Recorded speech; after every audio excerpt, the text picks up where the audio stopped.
कृष्णाय वासुदेवाय देवकीनन्दनाय च नन्दगोपकुमाराय गोविंदाय नमो नमः। सभी हरिभक्तों को राधे राधे। श्रीमद् भगवद गीता अध्याय 9 और श्लोक संख्या 1। नाम संकीर्तनम यस्य सर्व पाप प्रणाशनम। नाम संकीर्तन से सभी जीवों का उद्धार होता है।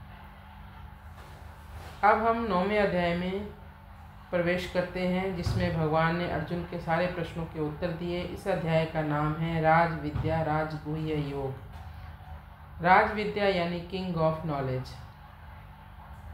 इदं तु ते गुह्यतमं प्रवक्ष्यामि अनसूयवे ज्ञानं विज्ञानसहितं यत् ज्ञात्वा मोक्ष्यसे अशुभात्। इदं तु ते गुह्यतमं प्रवक्ष्यामि अनसूयवे ज्ञानं विज्ञानसहितं यत् ज्ञात्वा मोक्ष्यसे अशुभात्। भगवान कहते हैं, हे अर्जुन, मैं तुम्हें अत्यंत ही परम गोपनीय ज्ञान देने वाला हूँ।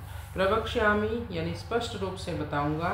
क्यों बताऊंगा? क्योंकि अनुसूयवे, हे अर्जुन, तुम मुझसे ईर्ष्या नहीं करते।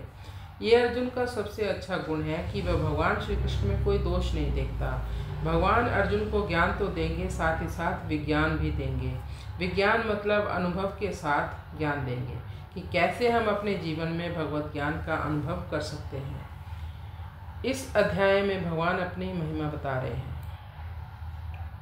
यत् कृत्वा मोक्ष्यसे अशुभात्, इससे जानने के बाद तुम मुक्त हो जाओगे। इस ज्ञान को जानने के बाद फिर कुछ बाकी नहीं रहेगा।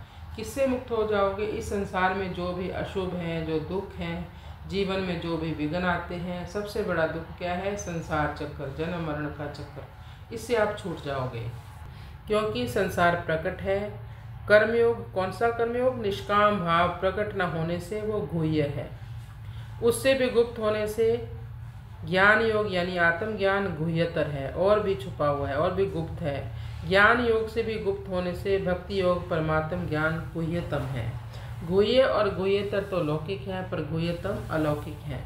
ब्रह्मलोक तक के सभी लोग पुनरावर्ती होने से अशुभ हैं, बार बार जन्म और मरने से अशुभ है। गुह्यतम विषय को जान लेने से मनुष्य अशुभ से सर्वथा मुक्त हो जाता है। अशुभ से मुक्ति तो कर्मयोग और ज्ञान योग से भी हो जाती है, पर यहाँ अशुभ से मुक्ति होने का तात्पर्य है एक परमात्मा की सिवाय अन्य की किंचित मात्र भी सत्ता न रहे, अहम की वह सूक्ष्म गंध भी ना रहे, जिससे दार्शनिक मतभेद पैदा होते हैं। अपने स्वरूप जानना, अपने स्वरूप को जान लेना वो ज्ञान है, और समग्र भगवान को जान लेना विज्ञान है। कि सब कुछ ही भगवान है, मेरे सब कर्म भगवान से ही होते हैं, भगवान ही मेरे सब कर्मों को कर रहे हैं। अगर ये ज्ञान हो जाए तो वही विज्ञान हो जाएगा। निर्गुण के अंतर्गत तो सगुण समग्र पूरी तरह से नहीं आ सकता, पर सगुण के अंतर्गत निर्गुण भी आ जाता है। इसलिए सगुण का ज्ञान विज्ञान